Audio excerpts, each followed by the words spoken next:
नमस्कार, स्वागत आहे तुमचं एमपीच्या आयुष्यामध्ये. नर्सरीमध्ये तरी कमी झाडे लावली जातात, पण माझ्या आईने आमच्या घरासमोर एक नर्सरी तयार केली आहे. जर कोणाला झाड लागत असले तर आमच्या घरून नक्की घेऊन जा. गुलाबाचे लाल फूल बघून माझ्या तोंडावर एक स्माईल आली होती, पण हे कपड्याचा ढीग बघून माझ्या तोंडावर 3 13 9 12 झाले होते. स्वतःचा मूड फ्रेश करण्यासाठी मी बसले होते चिवडा खायला. प्रत्येकाला वाईट सवय असते, ती म्हणजे पदार्थ निवडून खायची. तशीच एखादी सवय माझ्या अंगी आहे. आज मला हे कळलं होतं. मोठी शेव निवडून घ्यायची आणि परत त्या पिशवीत टाकायची. असं करत करत कसा बसा तो चिवडा मी खाऊन घेतला होता. प्रत्येक स्त्रीला टेन्शन असतं की भाजीला काय करायचं. तोच प्रश्न सकाळी सकाळी प्रत्येक स्त्रीला असतो. मग काय, आजीनी संध्याकाळी मटकी भिजू टाकली होती. मग आम्ही मटकीची भाजी करायचा प्लॅन केला होता. आजीचं काम चाललं होतं मस्तपैकी दाबू दाबू पीठ मळायचं. मग काय, इकडे तिकडे बघता बघता आमची मटकीची भाजी पण मस्तपैकी अशी उकळली होती. मग काय, मस्तपैकी गरम गरम मटकीची भाजी आणि गरम गरम चपाती चुरू चुरू आम्ही खाल्ली. वरून बघते तर काय, आजीचं काम सुरू होतं म्हशी धुवायचं. आणि त्या म्हशीसुद्धा मस्तपैकी एका जागेवर थांबल्या होत्या.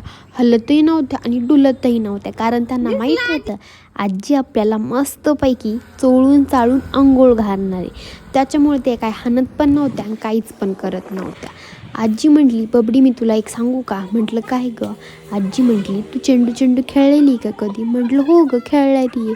आजी म्हणते, थांब मी तुला खेळून दाखवते. म्हटलं कशासोबत गं? ती म्हटली मगासोबत. मग काय, माझ्या आजीने घेतला मग आणि ती खेळत बसली मगासोबत चेंडू. मस्तपैकी कॅच घ्यायची, परत खाली सोडून द्यायची. अरे देवा, चेंडूच्या नादात तर आमचं एक पिल्लू आंघोळ करायचंच राहिलं होतं. मग काय, आजीने घे मग परत त्याच्या अंगावर टाक, घे मग परत त्याच्या अंगावर टाक, हेच चाललं होतं. पण आजीने एक गोष्ट केलीच नाही, चोळून चाळून अंघोळच घातली नाही बिचाऱ्याला. त्यात ही आमची तानी इतकी रागात बघत होती ना माझ्याकडं, जसं का मीच काहीतरी घेऊनच पळाली. अशी काय बघत होती काय माहिती. आता तानी म्हणत होती, आंघोळ तर घातली आजीने आपल्याला, आता ही बाई चारा कधी देते? तर मग काय, आजीने घेतला चारा. आजीसुद्धा चारा द्यायला ती इतकी भेत होती नाही की सांगू शकत नाही. हळू सरकवीत होती मस्तपैकी. मग काय, तानी खात होती चारा. आता तानी पण लई शहाणी, आंघोळ करायची वेळेस काहीच नाही केलं आणि चारा खायची वेळेस अशी ना मारक्या म्हशीसारखी करत होती ना, सांगायचंच नाही. अरे देवा, हे छोटंसं पिल्लूसुद्धा आजीला मारायचा प्रयत्न करत होतं. आणि काय, मस्तपैकी चारा खात होते. छोटंसं पिल्लाने काहीच केलं नाही. याला चोळून चाळून आंघोळ घातली नाही आजीने, तरी पण त्याला काही केलं नाही. आजी आता म्हटली की थोडंसं ऊन आलंय बबडी, आपण काय करू, आपण त्याला सावलीत बांधू. ही सावलीत बांधायचं, याला माहीत होतं ना की मला सोडवणार आहे. ते सोडू न देत नव्हतं येडं. गोल येडे मग त्याच्यात आजीला सोडता पण येईना ते.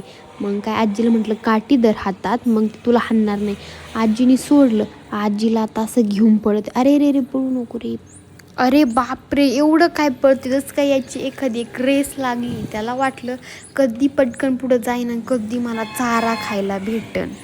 मग काय, म्हशी धुवून झाल्यानंतर आजीने बसवलं होतं लाडू करायला. मस्तपैकी गोल सुंदर असे मी गोल जरीत लाडू तयार केले होते. माझ्या आजीला ना लाडू खूप छान बनवता येते. जर कोणाला लाडूची रेसिपी पाहिजे असेल तर मला कमेंटमध्ये नक्की सांगा. मी तुम्हाला नक्की त्याची पूर्ण अशी रेसिपी देईन. आणि तुम्ही दिवाळीची फराळ करण्यासाठी दिवाळीला काय काय बनवलं आहे ते मला कमेंटमध्ये नक्की सांगा. तर भेटूया नेक्स्ट ब्लॉगमध्ये.